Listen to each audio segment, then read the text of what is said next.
Hello and welcome to Deakin's Virtual Open Day. I'm Associate Professor Matthew Jordans and I'll be taking you through, we shall be taking you through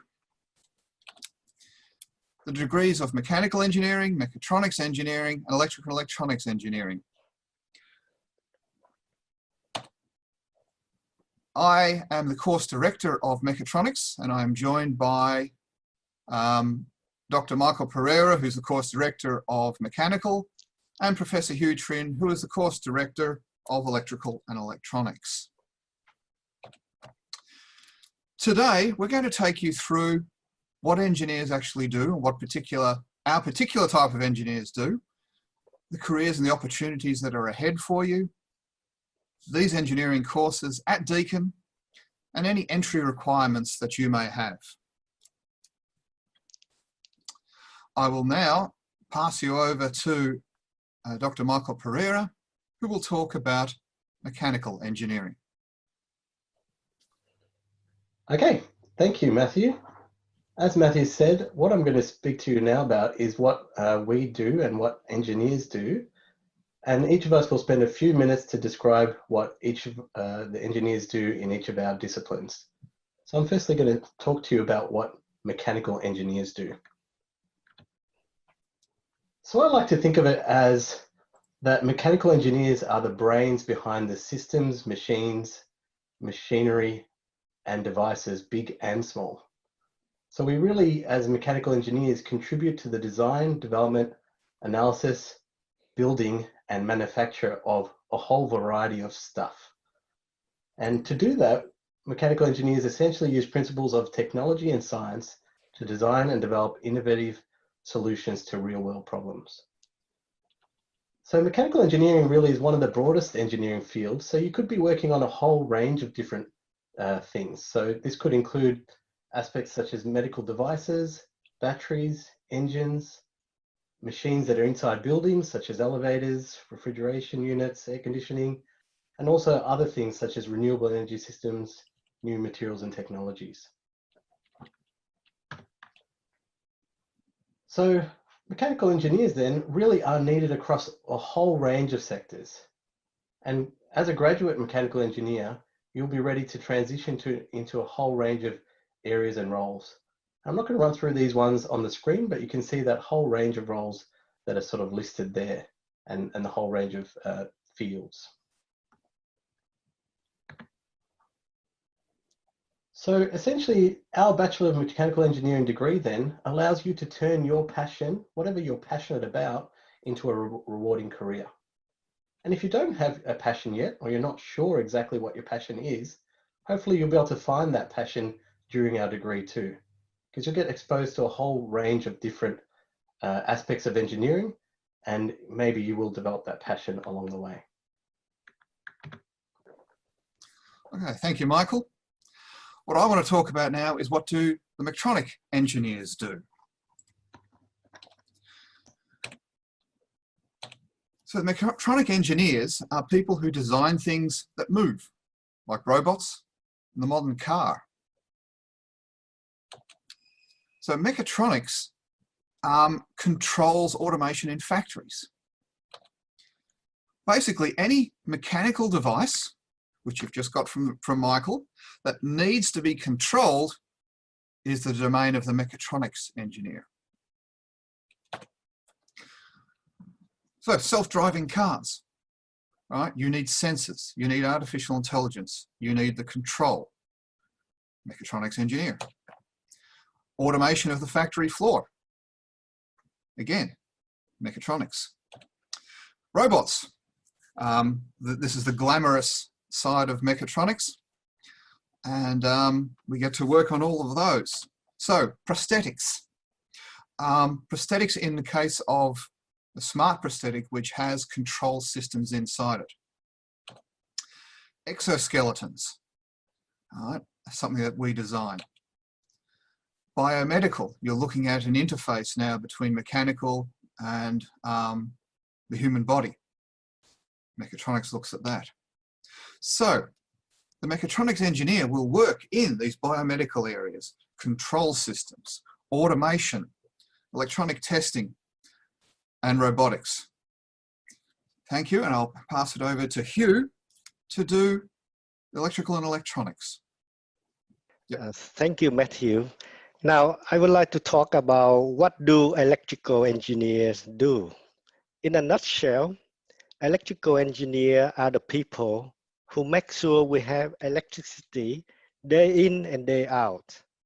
As such, the power system are the heartbeat of modern society. They belong to a vital infrastructure that generates, transports, and distributes electricity. Electricity impacts everybody's lives. It shapes the way we live. Without electricity, it would be near impossible to live like today. Now, turning on a light switch might seem like magic. However, it's an involved process. So, electricity is first generated at power stations with various sources, including coal, gas, oil, and renewable by generation, such as hydro, solar, and wind. The electricity is increased in voltage at the power stations and fed into the transmission network, which transport the electricity over long distances to the distribution network. And it travels from the transmission network to the distribution network before it supplies power to homes. Thus, the basic thing we do each day without thinking, such as turn on a light switch, are far more complex than you might realize. They only exist today because of centuries of innovations, ingenuity, and from great minds such as the people you see here. The ideas and many brilliant ideas, innovations, breakthroughs will continue on into the future. And you could be a part of this. Electrical and electronic engineers are depended on by society. They are involved in designing the equipment and systems that provide reliable power, communications, and electronic systems.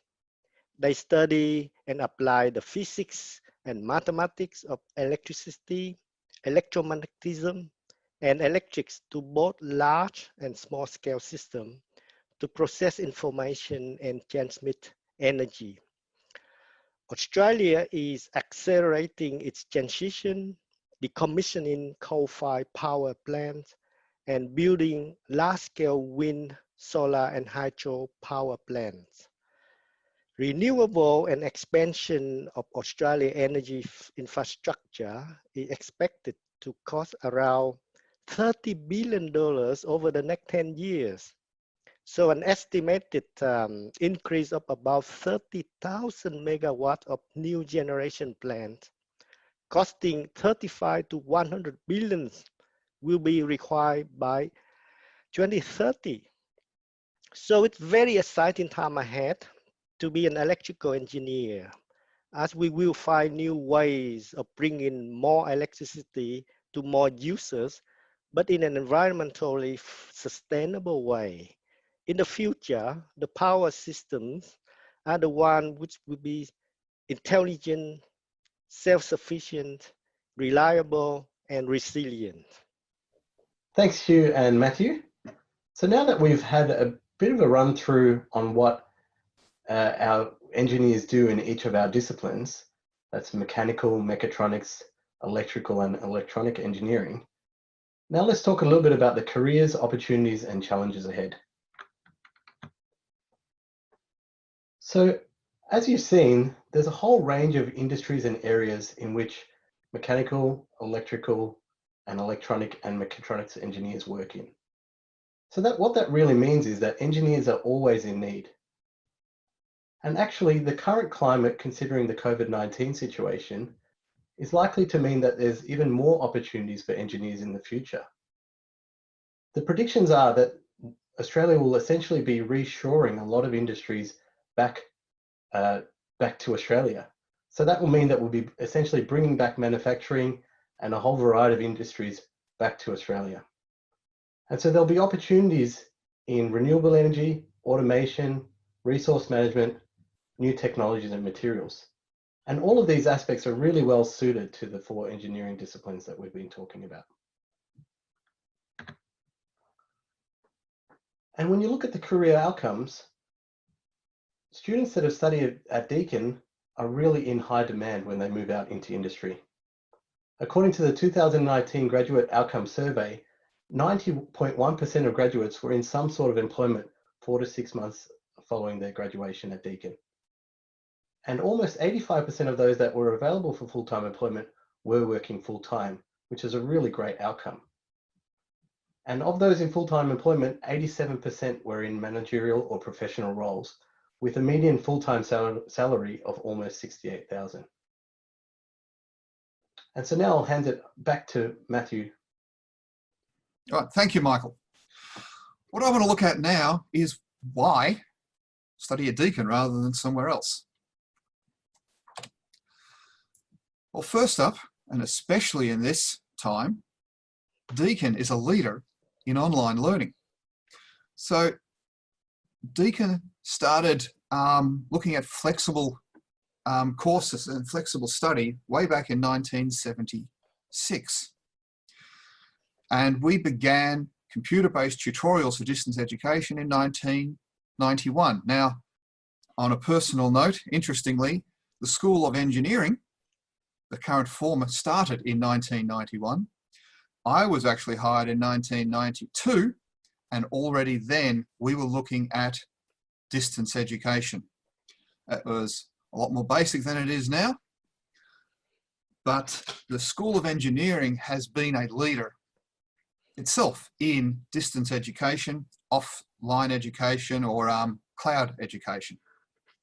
In 2010, we began video and conferencing tools to use for talking with all our off-campus students. We also try to be very flexible. So you can study completely in the cloud. You can do it wholly on campus. You can mix the two, and you can pick the units to suit your schedule. You can do full-time study, part-time study, switch between the two, whatever is suitable for you. And we have 3 trimesters instead of two semesters in a year. Now, most of the units are done in trimesters 1 and 2, but we also have some units in T3, so that if you want to catch up, get ahead, or spread your units a bit further across the year, you can do so. We also use project-oriented design-based learning. Now, it might be a mouthful, but what this basically means is we try to learn by doing. So at least 50% of our units, and if not more, are based around a project. So when you start the unit, you'll be given a project to do. You will then have to work through that project. So you get hands-on work, right? So you're given some of the theory, then you have to apply it to this particular project. This is the best way of learning, right? In my opinion and many others, by having hands-on approach, by actually having a project to work on, you get to not only learn the theory, but how to apply the theory, right? And this makes you more job ready. We also have smaller classes so that you can get to your tutor, your staff, all those people who are running it. You can have more one-on-one time with them.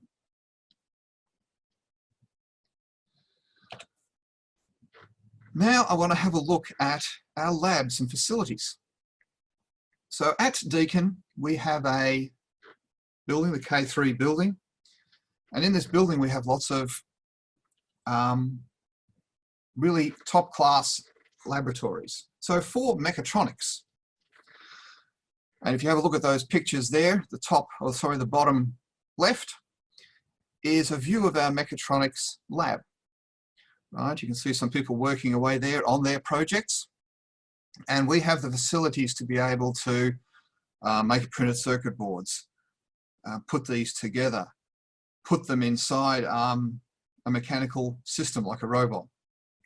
We also have the ability to visualize our projects. So you can see in the middle top, we have a virtual reality lab. It's one of the best in the Southern Hemisphere. It's got a virtual reality cave in it, a display center, all the virtual reality equipment that you would need. And we can use this to have a look at our devices that we've designed and work through them and get them all ready before we actually go and build them. And not just for mechatronics, but for mechanical as well, and for some electrical presentations, electrical systems. So I'll now hand you over to Hugh, who will show you the electrical labs. At Deakin, you will learn from leaders who are active in the industry and excellent researchers. In the recent 2018 Excellence in Research for Australia ranking, Deakin Electrical and Electronic Engineering received the top ranking of 5 stars, which is well above world standard. So you will always have the latest techniques and knowledge at your fingertips. We are committed to transferring our knowledge and expertise of electrical engineering to the next generation of quality engineers and preparing them for a bright future in electrical engineering. You will use industry standard tools in world-class multi-million-dollar facilities. From high voltage labs capable of generating up to 500 kilovolts to our new Deakin 8 megawatt solar energy farm and storage system at our Waurn Ponds campus and the visualization and control center, you have access to everything you need to design, create, and test your big ideas. Okay, thank you, Hugh and Matthew, for running through some of the engineering facilities that are in your disciplines. So what you guys would have seen so far then is that we've got a multi-million-dollar state-of-the-art facility at the Engineering Waurn Ponds campus that caters for all of our engineering disciplines. And so Hugh and Matthew have shown you some of those examples in electrical and electronics and mechatronics. And this slide shows you some of the examples of the state-of-the-art technology that we've got in the mechanical discipline. These facilities are used by students in other disciplines too. And so, for example, on the top left, we can see our laser cutting. In the middle, we can see 3D printing facilities. This is a metal 3D printer and a polymer 3D printer on the right-hand side. And so our students get access to using these right throughout the course. And in the bottom left, we can see an example of the product realization rooms that you get access to work on your projects, as Matthew had indicated, where we have this hands-on learning environment.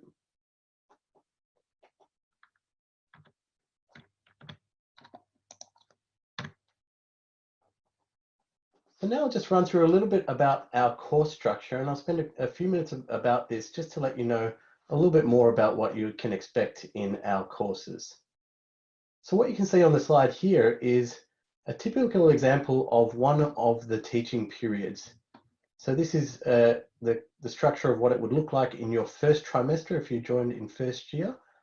And this will be comprised of essentially 3 units. The 2 grey units are single credit point units, which are run a little bit more like a traditional unit. And then we have our larger project units, which are 2 credit point units. And this is where we have that project-based learning that Matthew spoke about. And so this format of a 2 credit point unit, a larger project unit, that 2 credit point unit that I mentioned, and then the 2 single credit point units is typical of what each teaching period looks like in each of our degrees.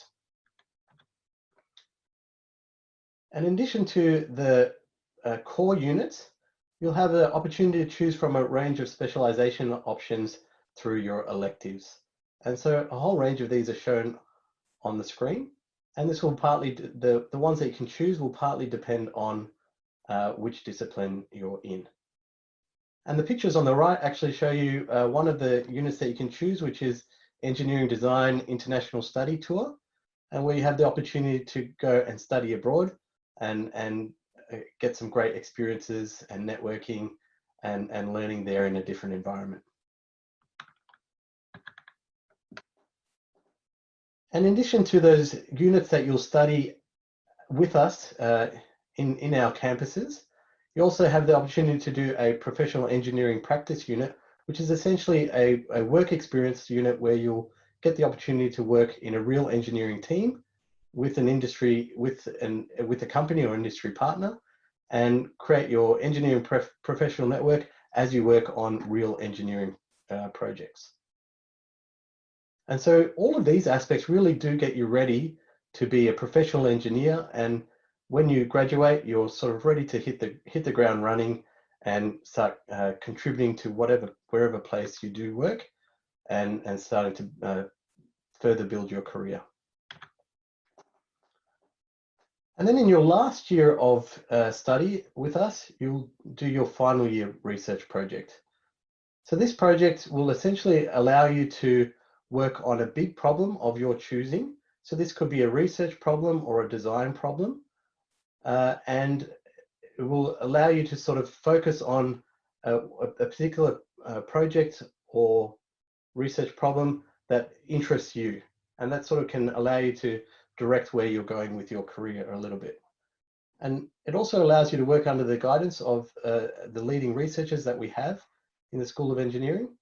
And you can then present these findings to your peers, to other academics, other teaching staff, and also to the local industry, where we run an industry expo at the end of the teaching period, which is a great networking opportunity. And then the final slide that I've got that I want to talk to you about is the entry requirements. So this slide really summarizes the entry for school leavers coming out of doing your year 12 study. And in the column in the middle there, we can see the ATAR scores that are required. And they're all quite similar between the 3 degrees that we've been talking to you about: mechanical engineering, mechatronics engineering, and electrical and electronics engineering. And each of those also have the requirement of scoring at least 25 in English, and a study score of at least 20 of one of the maths shown there on the screen. But if you don't have these requirements, don't stress. We have a range of alternative pathways for you. And so do ask us about those in the Q&A session that's coming up. And if you're not a recent Year 12 leaver, we also have a number of other entry options for you, as you can see here in the bottom right. But again, do speak to us about that, and we can give you some advice, further advice about that. Okay, so I'm now going to hand back to Matthew so that he can wrap this up for us. Thank you, Michael. And I'd like to thank all of you for joining us today. It's great to see so many of you here interested in engineering, specifically mechatronics, mechanical and electrical and electronic engineering. If you'd like to learn any more, please explore our virtual Open Day website and you'll find additional information there. We encourage you now to stick around for our live Q&A session, which is about to kick off. The 3 of us, Michael, Hugh and myself, will be there. We will be joined by Jenny, who's a current student. So you'll be able to ask an actual student who's doing the course what they think of it. If you need to head off to another session, you can speak to our experts in the live chat anytime throughout the day. Thank you very much.